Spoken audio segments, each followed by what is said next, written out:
Hey everyone, it's Peter Kerr from Rock Daydream Nation. I have got a very special guest. I've got Andy LaRocque from King Diamond and this wonderful new project called Lex Legion. How's it going, Andy?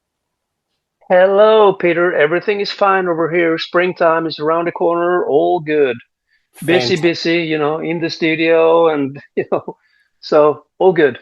Fantastic. Well, congratulations on the album. I heard it and it just sounded so refreshing. It was sort of like the metal album I think everyone needs to have in these times. So All well right. done to Thank that. you. Are you happy the way it turned out? I'm very happy how it turned out, I mean, with everything. I mean, the songwriting, the style of the songs, and the production, everything turned out, very, very good. And, it was, I mean, of course, it's always a lot of work, you put behind, writing songs and stuff, but it's so easy to work with these guys, I mean, Yeah. come on, it's so simple, Mickey goes into a studio, not my studio, he's using a different studio for the drumming, but, once I get the files, I just put it in, and set up a good mix and it's just rolling, so Yeah. all good. Yeah, I'm very happy with the outcome of the album for sure. Great. So it brings together four members from the classic King Diamond era. What actually sparked the idea to form this band? I know that, you know, there's been a lot of, buzzing around, maybe, reunite, the old members and stuff, but King was never really keen on that idea, so I guess that's Right. what kind of, um, kicked off the idea to do this, and if you go back in time, me and Pete, we started to write a few riffs and songs back in 2008. Yep. So that's quite a bit ago. And then nothing really happened with that. We just wrote a few songs and riff here and there. And then during the pandemic, Pete picked it up again, for a thing that I guess was intended for something completely different, But he was playing a few songs for Mickey, and Mickey said, "Hey, this is really good. I want to be a part of this." And you know what? Let's call Andy and see if he's interested, Mickey said. Yeah. And Pete was like, "No, I think he's too busy with everything else. He's got, Diamond and, he's producing bands in the studio and everything. Don't worry, I'll talk to him." Mickey said, Mickey called me the same night. And I was, of course, interested. I thought it sounded good. I mean, I didn't even hear the songs or anything, but I just thought, me and Pete going back in the studio because the chemistry between us is just good. We don't even have to speak. I mean, we just do our stuff. Yeah. So it's so easy to work with Pete. So that's how it started. And Hal was in on the project too. So that means, four original members, from the King Diamond stuff. So during the pandemic, we just went in, made a couple of songs, and the first couple of songs were kind of, we tried to get them in the right direction, what we really wanted to do. And once we found that, the rest of the songs just came so easy, to us, and it Right. could be me or Pete coming up with like initial riff, and then we just, help each other out with, the remaining parts. Like maybe Pete has a vocal riff, or a chorus riff, I mean, and maybe I have a starting riff or the other way around, we just, puzzle everything together. So yeah, so easy and so fun too. Yeah. It sounds like it comes out of the speakers a lot of fun that you guys are having. How does it differ Yeah. in vision and sound from what you did with King Diamond in your words?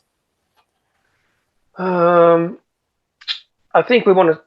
I mean, we don't want to be a clone or copy band of any sort. I mean, we're Aha. just trying to make this our own thing. Even though our school is back in the 80s. I mean, we're of course influenced by everything that happened in the late 70s and the 80s. But we definitely wanted to do something unique and not trying to be a copy or clone. That would maybe have been an easy way, but I mean, who would be interested in that? Not us. I mean, we wanted to do something completely fresh, different, and hopefully new that people like. Even though, I mean, you can't really erase the way we write music or the way we play. So I mean, you'll hear that on the album. Yeah. But trying to stay as unique as possible. Sure. I'm actually intrigued by the name Lex Legion. How did you come up Yeah. with that name? What's the background to that? Um, we had an idea with like Legion was just stuck in our mind kind of thing because we had some suggestions with like Lost Legion or The Last Legion or something like that, Yep. Legion, that was really that's a cool thing, So I think we checked that out, for quite a while actually, and Lost Legion was busy. So someone around, I guess Mickey, came up with Lex Legion, which I thought was brilliant because it can mean a lot of different things. It can mean the mysterious or the dark or just a mystic gang or legion, which I think is really, good for this band actually, So Yeah. at first it was like, I don't know, but after a while it's like, yeah, I think it's pretty unique, with Yeah. the LEX and then Legion, So yeah, Yeah. It's definitely generated a lot of interest on social media where you got the background of this name. No, no, no. I yeah, appreciate you explaining that. yeah. Can you explain how the songs were laid down in the studio? Did a lot of you guys come in with ideas, or were there songs that you actually jammed on and they evolved from ground up in the studio?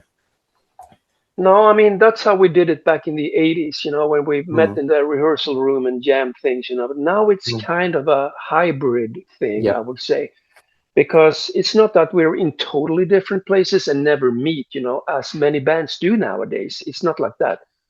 What we usually do is me and Pete, the other guitar player, we meet in the studio and, maybe he comes up with a riff or have an idea, or maybe I do that, and we just play. I mean, me and Pete jam along a little bit in the studio, until we have something concrete, And once we have something that we think is good, we send it off to Mickey.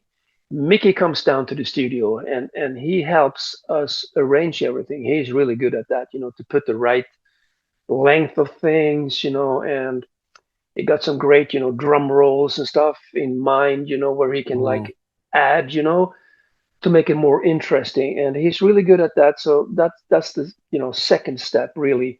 And then once we think we have a good thing, we send it off to Nils and Hal for them to do their thing on it.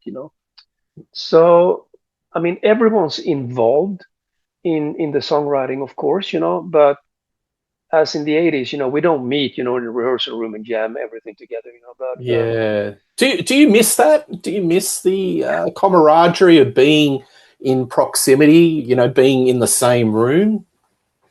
Do you miss that? sometimes a little bit, but then again, once we go out on tour, which we will with this project Uh when, huh. or this band, when the time is right, and then we're going to meet, of course, and Mm, rehearse, very intense, for whatever it takes, But sometimes, yeah, you could kind of miss that. But I mean, as I said, it's kind of a hybrid thing because me and Pete, and Mickey, we actually meet down in my studio, and do this thing. So it's kind of a little bit, that feeling, And then Nils and Hal, they live like 4 or 5 hours away from us, So it's not very convenient for them to just come down, one yep. day or so, So, Yep. but it works out fine the way we do it now, And I think we found a really good way to do it too.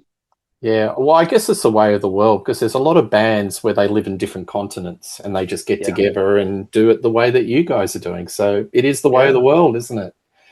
Um, Exactly. And it's so convenient and so easy too, I mean, yeah. and if you don't like each other, you don't even have to meet. Yes. Yes. That is true.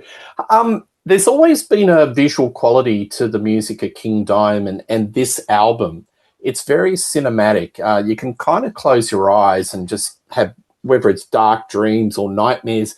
Is that a conscious sort of path that you take when you put together the sonics?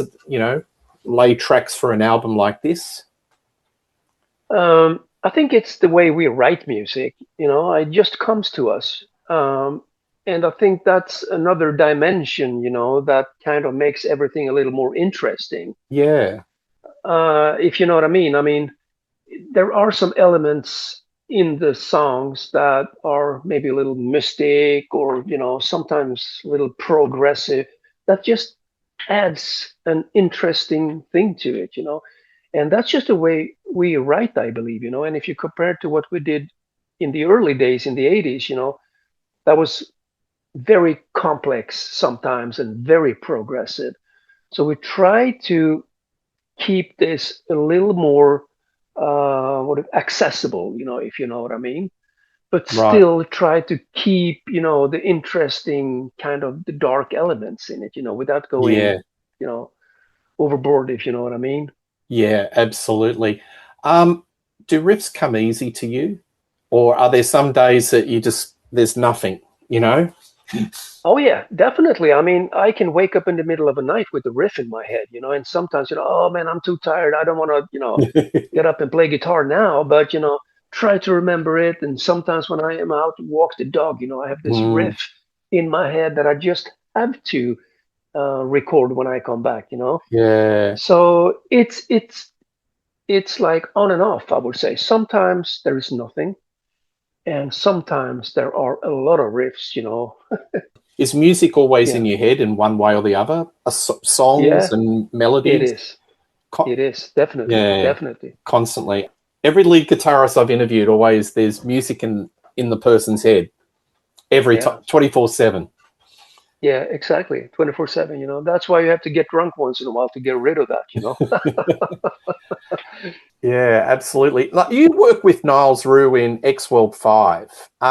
When this project was being assembled, was he front of mind? That's the guy I've got to have sing for us.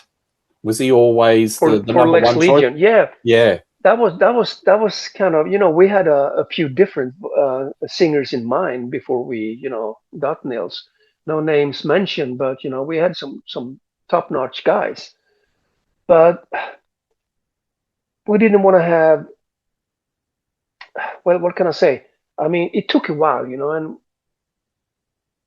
we talked about a lot of things. And since I've been working with Nils earlier, and back in the days with the X World 5, this was back in 2009, I believe, with Hmm. Nilsson. He told me that if you guys ever go back, you, Pete, Mickey, and Hal, go back and do something, call me. I want to be a part of that. So it took a while until, I actually, thought about Nils and said, maybe we should try this guy, And I sent a few links to Pagan's Mind, to Mickey, and he was just totally freaking out. This is the guy. He's perfect. We want to have him. I mean, he's Yeah. so good.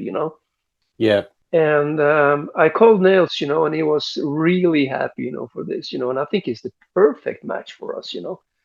And we also told him, I mean, that Nils, we want you to be you with this. We don't want you to try to be someone else, or copy or clone anyone else. I mean, we want you to be you because you're best, when you try to just do your thing. So it took a few songs until we found the chemistry and the direction too. But once we did that, everything went so good. And I think we really found a good direction, for the rest of the songs on the album now. Well, he And fits like. Mm, a fun thing would be that one of the reminiscent songs or the origin songs from the 2008 sessions that me and Pete had. It's actually the last song on the album, the instrumental. That's one of the songs that were written back in 2008. Everything else was written during the pandemic. yeah. With these top flight contenders, did they ever get to audition stage, or did you just put expressions of interest? These No, not other even that. singers. We didn't even got to that point. We just Oh, talked okay. about it. All in the Right. band, and maybe this guy, maybe this Yeah. guy, or maybe even this girl. you know. But it never came to that we actually asked anyone about it. As a vocalist, did Niels give you confidence to try different things in the studio or in respect of songs? I mean, he tried out a few things in the very beginning, and we told him maybe, do this and do this. I mean, he's recording his own stuff in his own home studio, which is the best way for him, I believe. Then he can do things whenever he feels like, and in the middle of the night, if so. So there were just a few things that we maybe wanted to change, but that's about it. Then he got like free hands to do whatever he wanted, with this. So it makes everything a little simpler. We just told him that, be Nils with this, be yourself with this, Yeah, and well, that's it, and you definitely get his personality in this album. yeah. The metal scene has changed dramatically since the late 80s. What has surprised you the most about today's metal landscape? Surprised me the most. More genres, more splintered Oh groups? yeah, Yeah, that definitely sort of more thing. genre, definitely more genres, definitely, and Mm, everyone is trying to be as angry as possible, and tune down the guitars until mm, you know yeah, you can't find thick enough strings, soon. I mean, yeah, we try to stay in the original, uh, tuning and all that, so I mean, we do our thing, just like, I mean, we have always done, kind of thing, and if people like it, it's great, but of course, I mean, people try to evolve, the whole metal scene, of course, in a way or another, and there are so many, as we talked about, genres and different styles, and everyone's trying to beat the other with crazy things going on, or images and stuff, but I can't say I'm really, surprised anymore. yeah, for sure. Who were your guitar heroes, Andy? All right, I guess it started out in the early days with, I started listening to glam rock, back in the early mid 70s, and my first, I guess, favorite band was actually, Status Quo. Right. Yeah, okay. I mean, back in the 73, 74, something like that, I thought, yeah, they were great, I mean, Rick Parfitt, the rhythm guitarist, I thought it was absolutely amazing, some great stuff, But, later on, Michael Schenker, definitely, Randy Rhoads, Steve Vai, and, so many good guitarists out there, it's impossible to say, but those were probably my main influences, I love the melodies of Michael Schenker and also of Randy Rhoads. His technique was just amazing. So I would probably put them, the two guys, out as my main influences. But Yeah. then again, when I was younger, I wasn't good enough, to copy them right. I mean, right off the bat. So I guess I just kind of created some kind of own, style, from everything I heard. Yeah. But still trying to keep the melodies of everything, which I think is essential, in the music. A solo should be a song within the song. Yeah. I mean, your style is very neoclassical, and your inspiration, like Schenker, and maybe to more extent, Randy Rhoads, is very neoclassical. When you were growing up, did you ever get any training, classical training? Because some of your soloing is just outworldly. It's the way it's constructed. Did you ever have any musical training when you were growing No, up? not really. I just got influenced by other guitarists. And that's about it, really. If so, it's like Uh, hearing. yeah, Yeah. exactly. I mean, I can't really read music, in Yep. that way. I can't read. Um, I have no clue. I mean, scales and stuff. Yeah, I know a few, but I don't use it. I play, and if it sounds good, it's probably good. You know what I mean? Yeah. It's Yeah. all by ear. Like doing a typical King Diamond album, say them, how long did it take to you to lay tracks like guitar tracks? Were recording in the 80s or in that era multiple takes, a bit of a grind? During that album, I can't remember exactly how we did it back then. But I mean, back then we did not play with like a click track or thing. So it was usually me and Mickey who was like playing together, like laying down like a basic structure, while he was putting down the drums. I was playing like a cue guitar for that. And once that was done, I probably went in and did like one or two rhythm guitars. So Rhythm guitars probably took like 2, 3 days, something like that, maybe a little Mm. longer, something like that, to put down one left and one right guitar,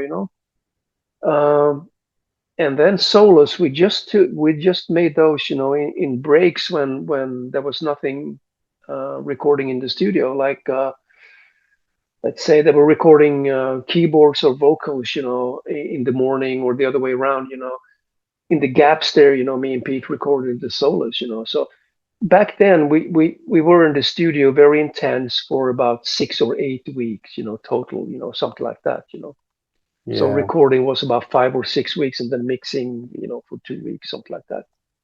To say, how long you actually spend in the studio because everything is so scattered, kind of thing. I mean, Mm. we start with the riffs and send it off, and then a few weeks later, Mickey's doing the drums, and but I would think, about the same total amount, for an album this time around, maybe 6 or 8 weeks total, with Mm. everything. Yeah. Do you think sometimes rock only is spontaneous, and sometimes, the more that you do lay down takes, you lose the edge, or you lose the vitality of maybe what you caught on those first two takes? What's your Uh, take on that? yeah, absolutely. Mm. Sometimes, I mean, I know back in the 90s, I recorded, demos that or pre-production thing or demos that just had a great vibe, and a Mm. great solo and stuff, And back then it was recorded on like a 4 or 8 track cassette tape machine, so it wasn't really anything you could use for an album.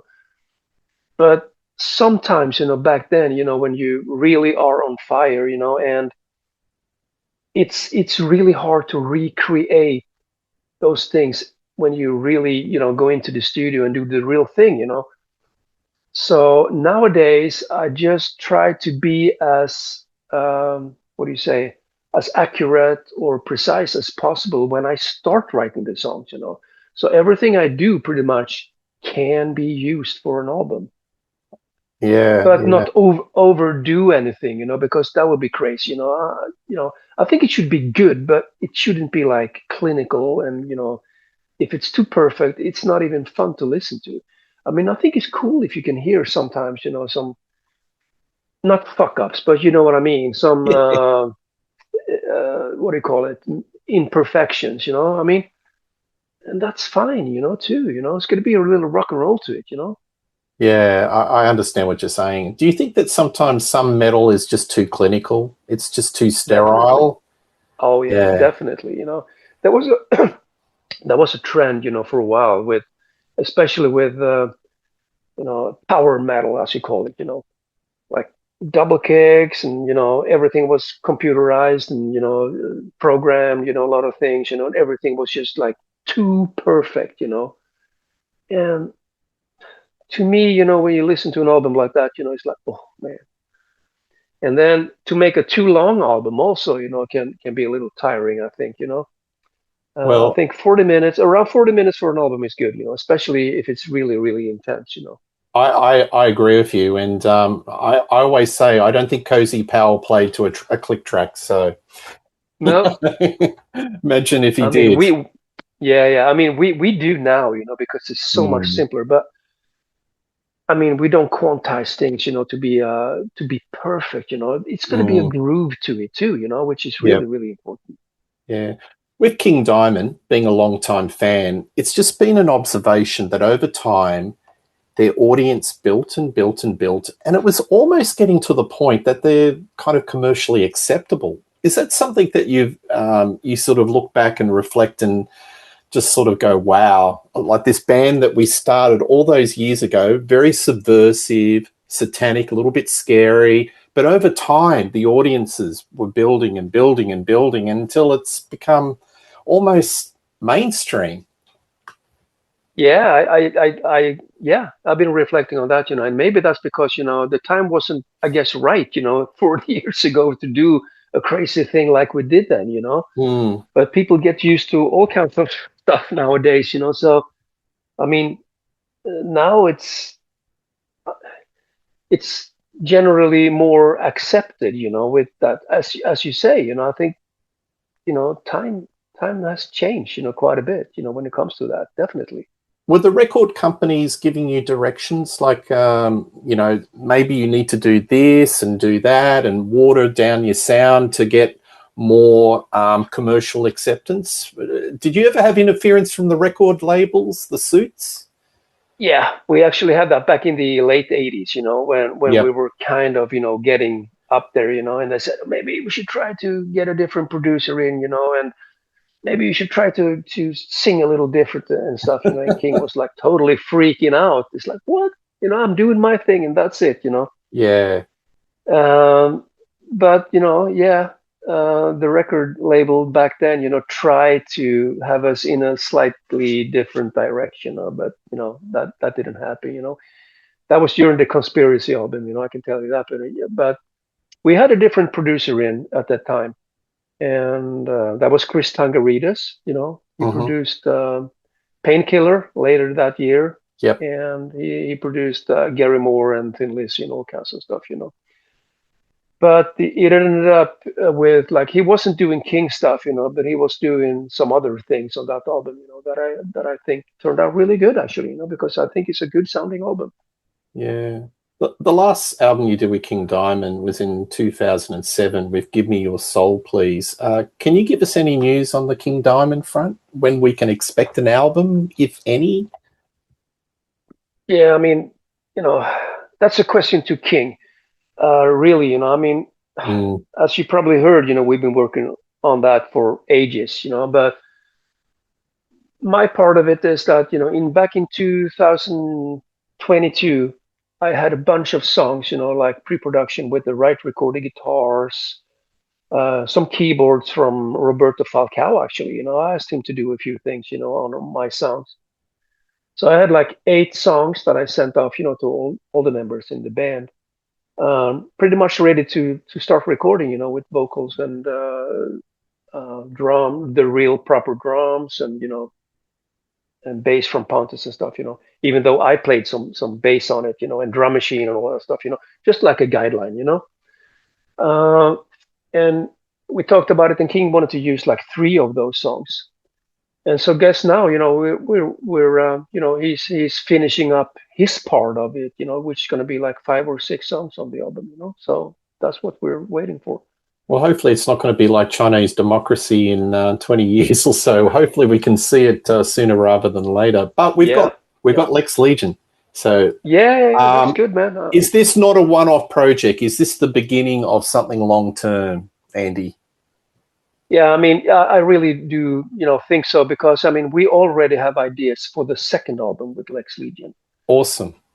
So definitely, and we will, you'll see us out there, when the time is right. First of all, we're going to release this album in June, and Yep. then we'll just see the reaction from the audience, and our listeners and our fans, and then we can start planning, for the future, But definitely, I mean, it's not like it's just one album or a non-touring band. No, I mean, we're going to be active, This definitely. is the real deal. So, Yeah. have you got any tentative dates in the back of your mind, or when you might play live? Any sort of festivals in mind, or something this year, Yeah, maybe? festivals. I mean, Mickey is really busy with Scorpions, this year, so he won't be Yep. available until end of October, I guess, So I Mm, say, to be realistic, next year. okay. Yeah, Well, next year, definitely. we would love to see you down under because it's been one of I the know. on the top of my pops. If somebody said what band has never toured Australia and I'd love to see it, I always say Merciful Fate or King Diamond. So if we can't Yeah, have those two, we can have you, Lex Legion. We'd yeah. love to see you in Australia. We're ready. We'd love to come down there and meet all our fans. We never had a chance, to come down there with King. So Yeah, yeah, that would be absolutely awesome, one way or another. absolutely. Andy LaRocque, it's been a pleasure to meet you and talk to you. And all the best for this album. I think it comes out on June the 6th. So, folks, check it out. It's sensational. And all good record stores and online and Amazon. And I'll put all the links below. Perfect. Thank you very much, Peter. All the best. Thanks, Andy. Thank you. Yes. Thank you. See you. Bye.